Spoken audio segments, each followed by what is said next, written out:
Era para ser só mais um jantar de domingo, mas nada naquela noite parecia normal. O silêncio estava pesado. Meus primos me olhavam de canto.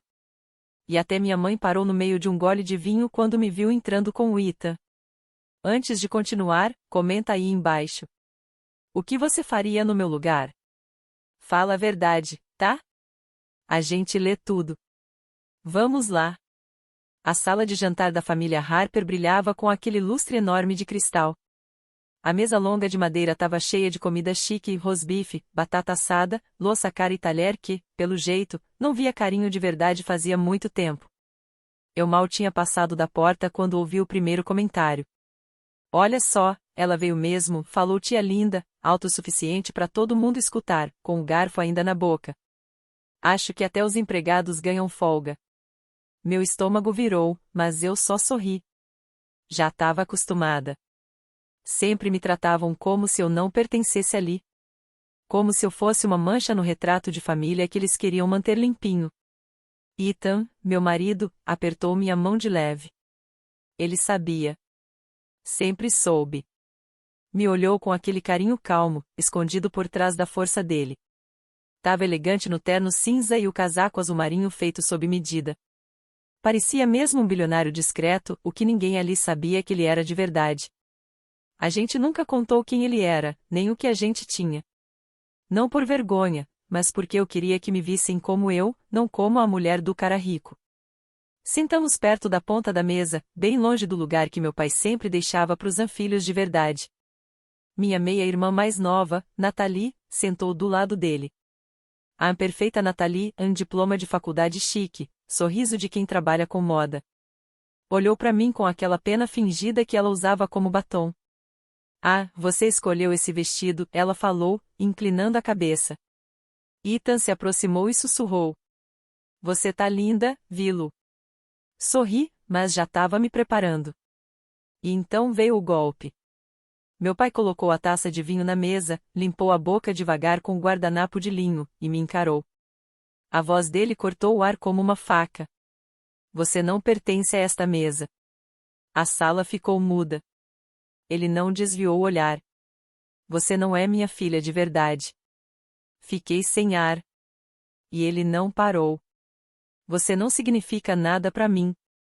Alguns parentes ficaram de boca aberta. Mas ninguém levantou. Alguns desviaram o olhar. Um ou dois até morderam os lábios tentando segurar o sorriso. Meu tio deu uma risada baixa. Nathalie sorriu, com os olhos brilhando. Eu fiquei travada. Minha pele queimava. Minhas mãos tremiam no colo. Mas então Ethan se levantou, devagar, com uma fúria calma estampada no rosto. Empurrou a cadeira para trás e olhou para o meu pai. Depois, encarou cada um naquela mesa. Eu não queria fazer isso aqui e ele falou, com a voz firme, clara. Mas já que você decidiu humilhar minha esposa e nossa família na frente de todo mundo. Ele enfiou a mão no bolso do casaco e puxou uma pasta preta, fina. Meu pai deu uma risada debochada. Vai mostrar a lista de compras dela? O maxilar do Ethan travou. Não. Só os documentos do fundo Whitmore. O garfo da tia Linda caiu no prato. Ethan continuou. O mesmo fundo que tem 51% das ações da Harper Knox. O mesmo que salvou a empresa na última crise. E o mesmo fundo que, hoje de manhã, congelou seus bens pessoais por causa de uma violação ética. Meu pai se levantou, furioso. Do que diabos você tá falando? Ethan jogou a pasta em cima da mesa. As folhas se espalharam, cheias de carimbos, assinaturas e procurações. O rosto do meu pai ficou pálido. Você acha que ela não vale nada? Ethan perguntou, com a voz ficando mais firme. A mulher que você tratou como lixo é o motivo de você ainda não estar falido. Ela é a mulher que eu amo. E o único motivo de alguns de vocês ainda estarem aí, se achando, bebendo esse vinho caro, é porque ela deixou. O silêncio que veio depois não foi só constrangedor. Foi doloroso. Minha mãe tremia quando pegou a taça. Minha irmã ficou de boca aberta. Meu tio parecia que tinha visto um fantasma. E eu fiquei ali, parada, piscando, com o coração batendo forte e a alma tremendo. Ethan virou para mim e segurou minha mão com carinho. Tá pronta para ir para casa, Vilo? Assenti com a cabeça. Ainda estava meio em choque, sem conseguir falar. A gente saiu, passou pela mesa, pelo lustre, pela casa onde eu já tinha implorado tanto por amor. Mas eu não chorei. Não dessa vez. Porque dessa vez eles não estavam rindo. Dessa vez, eles estavam me olhando como se estivessem pedindo para eu voltar. A viagem de carro foi em silêncio, até deixar de ser. Eu estava no banco do passageiro do Range Rover preto do Ethan. Meus dedos tremiam no colo. O barulho do carro não ajudava a acalmar a bagunça na minha cabeça. Mas quando olhei para ele, mão firme no volante, maxilar travado, olhos fixos na estrada, eu vi. Ele estava sentindo a mesma tempestade que eu. Eu não achei que ia chegar tão longe e sussurrei, quase sem voz. Ethan não respondeu na hora. Respirou fundo e então disse: eu estava pronto. E você? Ele finalmente olhou para mim no sinal vermelho. O olhar dele atravessava o escuro como fogo no gelo. Vilo, você já deixou que rirem de você por tempo demais. Passou anos carregando a vergonha deles, como se fosse sua. Mas isso acabou. Engoli seco. Queria muito acreditar nisso. De verdade. Mas não era tão fácil. Quando eu era criança, meu pai, Stephen Harper, sempre me fez sentir como se eu fosse só um incômodo. Não exatamente filha. Mas como uma obrigação, por causa do caso que ele teve com minha mãe antes dela morrer, quando eu tinha 7 anos. Depois que ela faleceu, ele se casou de novo em menos de um ano. E aí veio a Nathalie. A filha de verdade, como ele dizia. Aquela com o nome dele, o sangue dele, o orgulho dele. Eu tinha o sobrenome, mas nunca tive o lugar. Virei o rosto para a janela, tentando segurar as lágrimas que estavam quase vindo. Eu só não esperava que ele falasse aquilo em voz alta. Na frente de todo mundo. Daquele jeito. Talvez eu tenha esperado demais de um homem que nunca me tratou como se eu tivesse importância.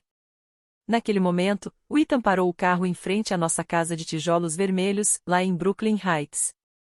Debaixo do poste de luz, a casa parecia tão aconchegante, tão segura. Eu tinha esquecido como eu precisava me sentir assim. Ele desligou o carro e colocou a mão sobre a minha. Vamos parar de reagir a eles, Vilo. Vamos fazer com que, pela primeira vez, eles tenham que reagir a você. Virei para olhar para ele, com o coração acelerado. Você já fez tanto por mim hoje, eu disse. Ele respondeu calmo. E você ainda nem viu o que eu tô prestes a fazer. No dia seguinte, a bomba explodiu. Capa da Forbes. Wall Street Journal. Business Weekly de Nova York. Bilionário Ethan Whitmore compra participação majoritária na Harper Knox Holdings. Nomeia a esposa como nova presidente do conselho. A manchete doeu mais neles do que qualquer tapa. Às 10 da manhã, eu já tinha 63 chamadas perdidas. 12 do meu pai. 24 da Nathalie. Várias de executivos da Harper Knox. E o resto? Primos e tios que do nada lembraram que eu existia. Eu não atendi ninguém. Fiquei parada na frente do espelho, no nosso quarto, vestindo o terno azul marinho feito sob medida, que o Ethan tinha mandado fazer para mim meses antes, quando eu disse que nunca conseguiria enfrentar aquela gente sem ser só a vila esquecida. Você parece uma tempestade feita de seda, ele disse atrás de mim, ajustando os botões da camisa. Encontrei os olhos dele no espelho. Você acha que eu tô pronta para isso? Ele deu um leve sorriso. Acho que não. Mais tarde, quando entrei na sede da Harper Knox, a recepcionista levantou na hora, parecendo que tinha visto uma rainha. Eu não era mais a filha invisível. Não era mais só um figurante no retrato de família. Eu era a mulher que agora mandava naquela mesa de onde um dia me expulsaram. Senhora Whitmore, disse a assistente, levantando rápido, toda nervosa. Seu pai está na sala de reuniões. Estão todos esperando. Claro que estão. Entrei. O Ethan vinha 2 passos atrás. Não porque precisava, mas porque ele queria que eu fosse na frente. Quando atravessei a porta daquela sala cheia de mármore, tinha uma dúzia de homens e mulheres engravatados me olhando, sentados nas cadeiras de couro. Mas foi meu pai que se levantou. Estava pálido, com o maxilar travado. Você não pode simplesmente entrar aqui assim, ele disse, irritado. Essa empresa ainda é minha. Ethan respondeu gelado. Errado. Era. Peguei minha própria pasta. Cheia de documentos. Compra da empresa, violação de cláusula ética, e tudo que foi escondido por baixo do tapete durante os anos de liderança do meu pai. Soltei tudo em cima da mesa com um baque. Stephen Harper, eu disse, com a voz firme e clara. Você está oficialmente removido de todas as funções executivas, a partir de agora. A sala ficou sem ar. Ele riu, mas foi um riso amargo. Quem diabos você pensa que é? Dei um passo à frente. Lento. Firme. Até ficar bem perto dele. Eu sou a filha que você disse que não significava nada, sussurrei. Mas agora sou a mulher que decide se você ainda vai ter uma mesa nesse prédio. Ele ficou em silêncio. Ninguém podia acreditar. Ninguém tinha feito aquilo antes. Até que eu me virei para a sala e falei, firme. Vocês riram de mim. Todos vocês. Vocês viram ele me humilhar por anos. E ninguém disse nada. Agora, vocês vão me ouvir. Não é por vingança. É porque eu quero uma empresa de verdade, com respeito, com valores. E para isso, a gente precisa tirar o que tá podre. O silêncio só foi quebrado quando Ethan colocou a mão nas minhas costas. Era apoio. Era força. Era amor. Tudo o que meu pai nunca me deu. Mas agora eu tinha isso, de um homem que não só estava do meu lado, mas que me ajudava a ficar mais forte. Muita gente acha que tirar o próprio pai do poder seria uma vitória. Tipo estar no topo de uma montanha, com o vento no rosto e o mundo te aplaudindo. Mas não foi assim. Foi como cortar um pedaço de mim, para impedir que o veneno se espalhasse. Depois da reunião, fui direto pro meu escritório. As paredes eram de vidro, e dava para ver a cidade inteira lá de cima. Fiquei ali, parada, só olhando. Vi-lo, o Ethan disse baixinho na porta. Você conseguiu. Eu não respondi na hora. Ele entrou devagar, fechou a porta e veio até mim com aquele jeito calmo, firme. O jeito dele. Se ajoelhou na minha frente, pegou minhas mãos e beijou meus dedos. Você tá sentindo tudo isso ao mesmo tempo porque você é humana, ele disse. Eu só queria que eles me respeitassem, sussurrei. Não que tivessem medo de mim. Nem que me odiassem. Mas eles nunca te respeitaram, vi-lo. Usaram você. Ignoraram você. Fizeram piada de você. Agora, pelo menos, não podem mais fingir que você não existe. Olhei bem nos olhos dele. Meu marido. Meu porto seguro. A única pessoa que nunca me fez sentir que eu precisava merecer amor. Foi aí que percebi, não era só sobre vingança. Era sobre recuperar o que sempre foi meu. Então, eu preciso ser uma líder diferente, falei devagar. Preciso melhorar essa empresa. Não só por mim, mas por todo mundo que já se sentiu invisível. Ethan assentiu com a cabeça. Então começa amanhã. Mas o destino tinha outros planos. Porque, mais tarde naquela noite, quando desci no térreo para ir para casa, a Nathalie estava me esperando no saguão. Vestida de preto, chorando. Eu parei, surpresa. O que você tá fazendo aqui? Ela veio direto na minha direção. O segurança tentou impedir, mas ela passou por ele. Vi-lo, por favor. Eu não sabia. Eu juro que não sabia que ele não era seu pai de verdade.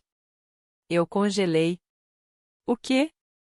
Ela enxugou o rosto com os dedos tremendo. O pai, ele me contou ontem. Depois que você saiu do jantar. Disse que a sua mãe teve um caso. Que você nunca foi filha dele de verdade. Parecia que o chão tinha desaparecido. Eu mal ouvia o Ethan me chamando atrás de mim. Ele disse que ficou calado por vergonha, ela continuou, com a voz embargada. Que você era um lembrete constante disso. E que quando viu você aqui, no controle do que ele construiu, ele perdeu o controle. Não era só traição. Era abandono. Era uma mentira que durou a vida inteira. E tudo o que eu acreditava desmoronou. Ethan deu um passo para frente e passou o braço em volta de mim. Vi-lo, a gente vai descobrir a verdade, ele disse. E eu sabia que ele estava falando sério. Porque, 24 horas depois, descobrimos. O teste de DNA confirmou o que eu não queria acreditar: Stephen Harper não era meu pai biológico. Mas tinha outro nome. Um homem que estava na certidão de nascimento guardada em segredo no hospital em Connecticut. Um nome que minha mãe apagou de todos os documentos antes de morrer. Michael Langford. Fundador da Langford Biotech. Patrimônio de 122 bilhões de dólares. E, pelo teste, meu verdadeiro pai. As 2 semanas depois disso pareceram um sonho. Mas não era. Em vez de eu ir atrás de um homem que me rejeitou, foi outro homem que veio até mim. Um homem que nem sabia que eu existia. Ele me mandou uma carta. Chegou em um envelope preto. A letra era dele mesmo, escrita à mão. As palavras eram gentis. Curiosas. Não tenho desculpas. Só tenho uma esperança enorme de conhecer a filha que eu nunca tive a chance de amar. Eu não respondi de cara. Não conseguia. Mas a Natalie não parava de mandar mensagens. Pedindo perdão, chorando, dizendo que nunca entendeu o que era perder alguma coisa, até perceber que nunca teve aquilo desde o começo. E foi numa dessas noites que eu achei uma caixa antiga no porão da nossa casa. Dentro, um VHS. Na etiqueta, pra Vilu, da mamãe. A letra tremida, já desbotando. Ethan ligou o aparelho. Sentamos no chão. A tela começou a piscar. E lá estava ela. Minha mãe. Rindo, chorando, falando com a câmera. Se você tá vendo isso, é porque já tem idade suficiente para saber. Michael Langford me amou. Mas se ele soubesse de você na época, isso teria destruído a vida dele. Então, eu escolhi te proteger. Escolhi te dar paz, mesmo que isso significasse apagar tudo. Mas saiba de uma coisa, Vilu. Você nunca foi um erro. Você foi o meu milagre. Eu desabei. Chorei nos braços do Ethan. Mas não era de dor. Era porque, pela primeira vez em muitos anos, eu me senti inteira. 3 dias depois, eu estava parada em frente a uma mansão enorme de vidro, no alto dos penhascos de Newport, em Rhode Island. Ethan segurava minha mão. A porta se abriu. Um homem de quase 70 anos saiu. Cabelos grisalhos, olhos castanhos quentes iguais aos meus. As mãos tremiam. Ele não disse nada. Só abriu os braços. E, pela primeira vez na vida, eu corri para um pai que realmente me queria. Michael Langford não tentou justificar os anos que se passaram. Não prometeu nada. Não chorou de forma dramática. Ele só me olhou. Como se tivesse segurado a respiração por décadas. E finalmente pudesse soltar o ar. Sentamos no terraço, de frente pro mar, enrolados em cobertores de lã. O vento era frio, mas meu coração estava quente. Ele me serviu chá com as mãos ainda tremendo. Você me lembra ela, sua mãe. Ela me protegeu, falei baixinho. Ele assentiu. Ela sempre foi mais corajosa do que eu. Ficamos ali por horas. Falando sobre ela, sobre a vida dele, sobre tudo que eu vivi. E, pela primeira vez, parecia que minha história estava começando de verdade. Ele não ficou abalado quando contei sobre o Steven. Nem com as coisas que ele me disse, nem com a forma como me tratava. Ele ouviu de verdade. Escutou com atenção. E, de alguma forma, isso significou mais do que qualquer pedido de desculpas. Em um momento, tirei do bolso do meu casaco uma foto. Minha foto favorita, minha mãe me segurando quando eu era bebê. Ele ficou olhando aquela imagem por um bom tempo. Você é o maior presente que eu nunca consegui abrir, ele disse. Eu nem percebi que estava chorando, até sentir a mão do Ethan apertando a minha com carinho. De volta a Nova York, as coisas aconteceram muito rápido. A mídia descobriu que eu era filha do Langford. E as manchetes enlouqueceram. Escândalo na Harper cresce. Filha que não era de Steven herda o controle da empresa. Filha secreta de Michael Langford agora é uma das mulheres mais poderosas de Nova York. Meu pai, Steven, não teve coragem de me procurar. Mas outras pessoas vieram atrás. Os mesmos membros do conselho que me ignoravam antes, agora queriam marcar reuniões comigo. Um até mandou flores com um cartão dizendo: "Sempre soubemos que havia algo especial em você." Engraçado, né? O silêncio vira elogio rapidinho quando o dinheiro aparece. Mas eu não dei atenção para ninguém. Em vez disso, me concentrei em usar o meu novo poder para fazer algo bom. Eu e Ethan criamos uma fundação com o nome da minha mãe. Iniciativa Diana Grace. Voltada para ajudar mulheres que querem sair de famílias tóxicas e encontrar sua própria voz. Pela primeira vez, eu estava construindo algo não para provar nada para ninguém, mas para me libertar. Só que nem todo mundo gostou disso. Um dia, a Natalie apareceu no meu escritório. Sem avisar, sem marcar hora. Só ela, e um olhar cansado que eu nunca tinha visto nela. "Não vim implorar", ela disse, parada na minha frente. "Só vim pedir desculpas." Eu fiquei olhando para ela. Esperando. Eu não sabia como era, ela continuou, com os olhos vermelhos. "Ser a que não pertence. Eu cresci achando que você era amarga, mas agora vejo o quanto a gente foi cruel com você." Eu deixei ela falar. Não interrompi. Mas também não abracei. "Pedir desculpas não apaga os anos", respondi, com calma. "Mas talvez seja um começo." Ela fez que sim com a cabeça. "Eu espero que seja." Na hora de ir embora, ela parou na porta. "Talvez você queira saber, o papai perdeu tudo. Está bebendo de novo. E fica dizendo seu nome como se fosse uma maldição." Olhei para ela. "Então talvez isso seja o castigo dele." E assim, ela foi embora. Me recostei na cadeira, olhei pela janela. Essa cidade nunca deu espaço para garotas como eu. Mas eu conquistei meu lugar. E não pretendi abrir mão dele. Era um sábado cinzento quando voltei, sozinha, para casa da família Harper. Sem câmeras, sem imprensa, sem Ethan. Só eu. Eu achava que nunca mais pisaria lá. Mas algo dentro de mim queria encerrar aquilo. Não por eles. Por mim. A casa, que um dia pareceu tão grandiosa, agora parecia pequena. Entrei pela porta da frente sem bater. Ninguém tentou me parar. Na sala de estar, encontrei Steven Harper, o homem que um dia eu chamei de pai. Sentado sozinho. Camisa amassada, copo de bourbon na mão, olhos vermelhos. Cinzeiro cheio. Cortinas fechadas. Ele olhou para mim, devagar. "O que você quer?" Ele murmurou. Fiquei de pé, firme. "Nada. Só queria que você visse o que o silêncio constrói." Ele soltou uma risada seca. "Você acha que venceu? Acha que esse dinheiro e poder te fazem melhor do que eu?" "Não", eu respondi, com calma.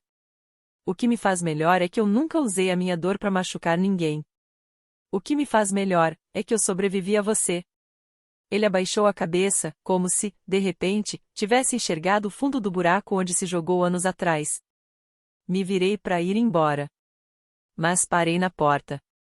"Ah, e só para você saber", falei com a voz tranquila, "a mamãe nunca te traiu. Você sabia que eu não era sua filha, e mesmo assim se casou com ela. Você só me odiava porque eu te lembrava da verdade que você tentou esconder." Ele não disse nada. Mas eu também não precisava que ele dissesse. Mais tarde, naquela noite, eu estava sentada no jardim da cobertura da nossa casa com o Ethan ao meu lado. A gente olhava a cidade brilhar no escuro.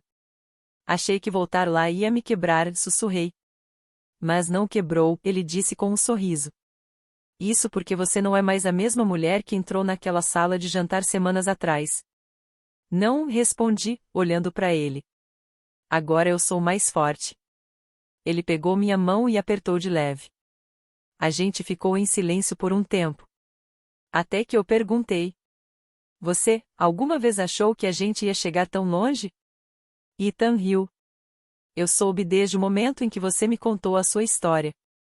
Eu vi o fogo dentro de você, aquele que eles tentaram apagar.